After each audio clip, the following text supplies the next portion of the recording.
છોટાઉદેપુર જિલ્લાના મોટાભાગના pickup stand જર્જરિત હાલતમાં. છોટાઉદેપુર તાલુકામાં પિકઅપ સ્ટેન્ડ આશ્રયતો માટે જોખમેરો. જોશું સમગ્ર અહેવાલ કરજણ સંદેશ ન્યૂઝ પર અમારા સંવાદદાતા હૈદર ખાન પઠાણ સાથે.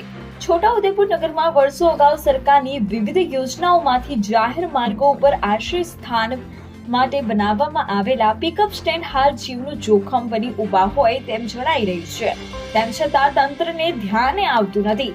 આ જર્જરિત પિકઅપ સ્ટેન્ડ હાલ ભયની ઓથાર હેઠળ છે.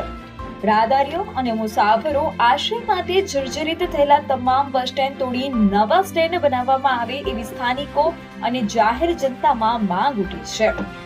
થોડાક સમય અગાઉ પણ દાખલા ગામના બસ સ્ટેન્ડ સાથે એક ટ્રકની નજીવી ટક્કર થતા જ સ્ટેન્ડના પાયાથી છત સુધીના ભૂક્કા બોલાઈ ગયા હતા.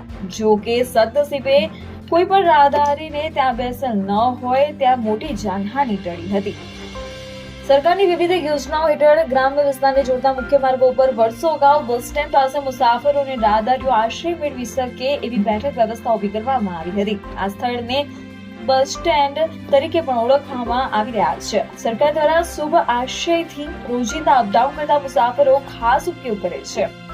સરકાર દ્વારા ગ્રામ્ય વિસ્તારોમાં મુખ્ય માર્ગો પર બનાવવામાં આવેલ બસ સ્ટેશનનો ઉપયોગ શાળામાં રોજિંદો અપડાઉન કરતા વિદ્યાર્થીઓ ઉપરાંત માર્ગો પરથી પસાર થતા અનેક રાહદારીઓ કરતા હોય છે.